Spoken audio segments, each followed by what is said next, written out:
What's your opinion of Jessica Chastain, Laurie? I really like her. I enjoyed her performance in Interstellar a lot, and The Martian as well. Sometimes I get her mixed up with Bryce Dallas Howard. Yeah, they do have that similar sort of pale face and kind of a bit wide-eyed. Quite angular features. What sort of characteristic, or what sort of character do you think her acting performance suits? That's a tough question, Phil. I mean, she's talented, I think, so I'm sure she could play anything.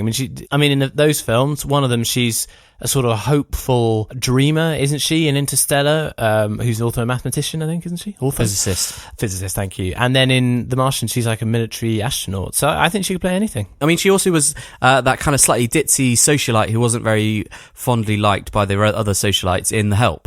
Oh, yeah, of course. She was fantastic in that. Yeah, she was one of the best things about that film, which I wasn't that much of a fan of. Yeah. And then she also played a very sort of tough, steely-eyed CIA operative in Zero Dark 30 as well. So she's kind of got a weird sort of range. And yet we have this film, Miss Sloane, in which she is playing a lobbyist. She's playing Elizabeth Sloane, who is hired to basically pander and convince senators to vote for interested parties. So she, in this film, is playing a very competent, very fierce woman who is not going to take no for an answer. And over the course of the film, she is hired by her sort of agency to represent a gun lobby, a gun interest producer. And there's a very heated bill that's about to come up, which is going to put more control on those who are allowed to buy and purchase guns. And then suddenly Mark Strong pops up and says, nope, you're going to work for us. We want to make sure you make this bill pass. And so you're going to swap ships, you're going to jump teams. Have I mixed those metaphors? Swap ships is great. Yeah. Swap ships. Jump teams. Jump teams. And you're gonna work for me, and we're gonna make sure that this bill passes, even though there's loads of this pressure from the gun interested people in the NRA sort of surrogate. Yeah. And bizarrely, it starts with Miss Sloane on trial, basically, for misconduct with senators, and then it flashes back and shows how she got to that point. Okay. Do we have a clip? Yeah, so this clip, the reason why I tell you that, and it's not a spoiler that she's on trial for misconduct, here we have a clip where she is meeting with Mark Strong's attorney to discuss how she's going to move forward, and it might just give you a little bit of an insight into her character. And it's worth saying this, and when just hearing the audio, there's going to be a moment where the two guys talking just stop talking. The clip hasn't broken. It's because a door is closed in a glass office, and you suddenly swap perspectives. So you see from her point of view, she can no longer hear them, but she can see them. So there you go. I was against you ever hiring her. Because your job is not winning lobbying fights. Your job is to stop us from getting... Quite independently if you're being utterly contemptible. You know, whatever it was, I guess it seems pretty stupid now.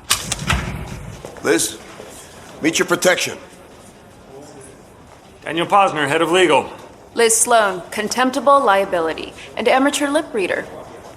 Whose idea were the glass walls? Seriously? Oh, that's an overload of sass right there, Phil. That's a lot of sass. And so what character do you think Jessica Chastain is going for? Is she playing the Help sort of character, or is she going for more Zero Dark 30? I haven't seen Zero Dark 30, so I can't comment, but it sounds like she's fairly hard-boiled, no-nonsense. What, you think you can tell me how to be a professional? Let me show you the meaning of the word professional. Didn't make sense for me, you know what I mean? I said the world as well. Yeah, she is 100% playing this as a ruthless, conniving, but brilliant lobbyist, and she's very good at her job, but does that come at a cost? Ooh, who knows? I found this film a little bit tedious in the sense that lots of people are going nuts over Jessica Chastain, saying how good her performance is, and the film is entirely around her. It's named after her. Yeah. And it's on her shoulders that the film succeeds or fails. Is it not a real story? Is it a true story? No, it's not. It's completely fictional. Why did you say it's a true story? Well, it just sounds like that kind of setup, right? Like, so here's a famous woman who was really tough and achieved a lot, so let's make a biopic kind of about her. Sorry, a biopic, as everyone tells me I should pronounce it. It's not. It's entirely just a made-up sort of political thriller, a kind of a bit like Michael Clayton. I don't know why, but I think that's kind of the vibe that they're going for. Very different characters. But George Clooney's sort of an individual, following an individual, playing the system, weaving through all these different interested parties, and can they come out top? Sure. I think the character's boring. It's really boring. Really boring character, because basically her character comes down to two different sides. She's ruthless, but she's brilliant. But she's ruthless, but she's also brilliant. And that's all that the film can say. It says nothing more than that. And it just presents this really kind of heartless character who will do anything to succeed. And then it hammers that home again and again and again and again. And the thing is I think the reason why it's getting a lot of attention is because it's a female character. Okay. I think if this was a male character, I don't think anyone would be interested. And in some ways, I think it highlights a really negative side of Hollywood, which is it identifies a problem in the sense that there's misrepresentation, and then it swings the other way because it wants to correct that. And instead of doing nuanced, interesting characters, instead it goes the opposite way and just sort of says, wow, look how amazing this woman is, but they don't give her really a character. There's no real heart to her. There's never really a clear indication of what motivates her. Instead, she's just so impressive. She's wonderful. She's amazing. She never does anything wrong. She doesn't care who she steps on. Well, I mean, are you being swayed at all, Phil, by all the press around it? Because I admit I haven't heard a lot about Miss Sloane. I've been focusing on other films, and the headlines I do see popping up on websites and press kits and all that sort of stuff is all about how strong she is as a female character. People are asking her opinions on Johnny Depp being fed lines through his earpiece. Yeah, I saw that on the BBC. Yeah. Questions I've ever seen. So I didn't like that. But are you sure you're not being slightly swayed by all that press coverage? I think I've been thinking about it a lot because I think there are plenty of characters which are brilliant and nasty and obnoxious and things like that. Take, for example, Dr. House, Hugh Laurie's character. Yeah. Brilliant, unbelievably brilliant medical person, has super insight, and then, but also is really obnoxious and is a drug addict and a flawed person. Yeah. And I think what they're going for is somebody a bit like that. Miss Sloane as kind of like a Dr. House, but in the lobbyist world. But right, the thing with House is that people love the mysteries, isn't it? Yeah, and also, Dr. House is wrong all the time. He thinks he's brilliant, and he gets it wrong all the time. He makes mistakes. He says it's this, and then they're like, the drug didn't work. Now they're sweating loads, or something like that. And he's like, really?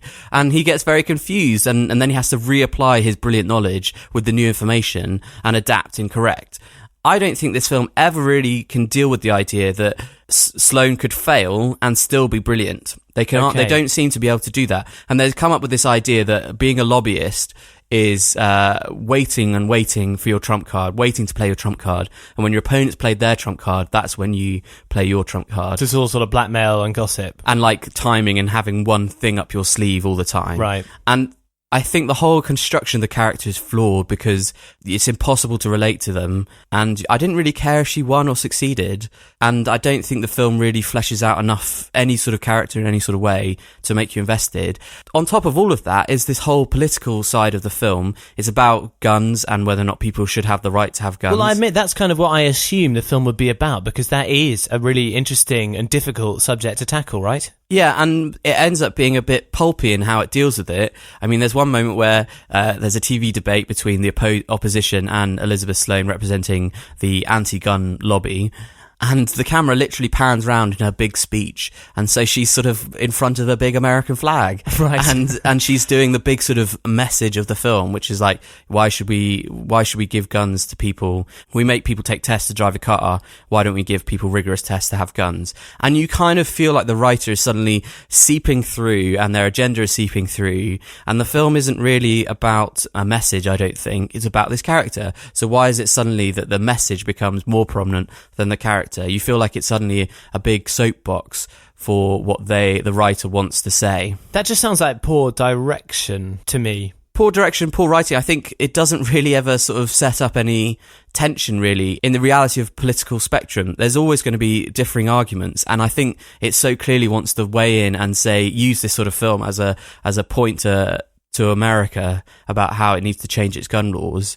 And it just, I think it gives a straw man to the other side. And that's kind of how I felt about Snowden in the end, which was the Oliver Stone film. Not that it was an unenjoyable film or that it wasn't convincing. And I'm sure, as you would say, Phil, there probably is a lot that is convincing about that point of view in Miss Sloane. The problem is the failure to actually ground it in the real world. So it feels a bit more like propaganda than an actual, tackling of the issue. Is that what you mean? Yeah, exactly. Well, Sorry Phil, if I you've didn't just been explain lobbied, mate. That's the whole point of the film. That's what lobbyists do, isn't it? They shut down the opposition so that they can win the day, which is presumably you've been Sloaned, man. Well, maybe I have, but I wasn't that Sloaned, if you get my drift. Okay, right. I thought it was entertaining. I think Mark Strong is always fun, and he gives a solid performance in pretty much everything I've seen him in. But I don't think the film is as smart as it thinks it is. I don't think it's as slick as it thinks it is. I don't think the character is as interesting as it needs to be. And I think the writing is a bit poor and a bit see-through and not nuanced enough. Just one more question before we get your grade, Phil. I've heard some people describe it as a thriller.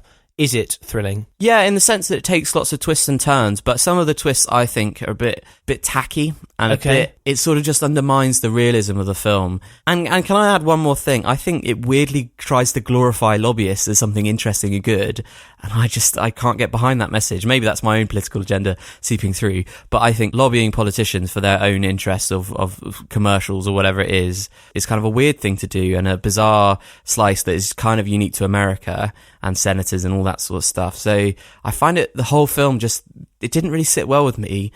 But at the same time, there was some quality. I think Jessica Chastain is watchable, but a bit one note and a bit sort of I'm a badass. But maybe that's more the character than her, you mean? I think the character means that she's one note, yeah. Yeah.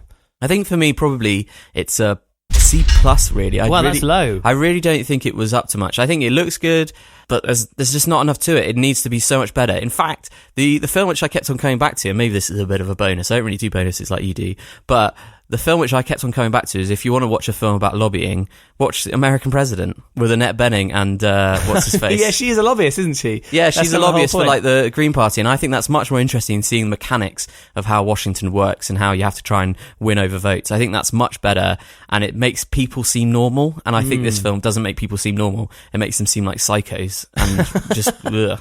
Well, listeners, that is a very strong opinion from Phil, and I don't doubt there'll be lots of people disagreeing with you. Probably a few on your side though, Phil. I've not seen it, I don't know. So send your thoughts to superbellybros@gmail.com or at superbellybros on Twitter. And so no bonuses from you, Phil? I've got one bonus. I've never actually seen the whole spy bugging a bug thing actually presented as real life. Bugging a bug? What? Yeah, using like a bug as a surveillance thing. Oh, an actual insect? Yeah. I thought you were making a clever pun there. No? No, it's like they bug a bug. So wow, I've only seen that in The Fifth Element. Yeah, it sounds crazy, doesn't it? That's very strange. Okay, thanks so much, Phil. Great.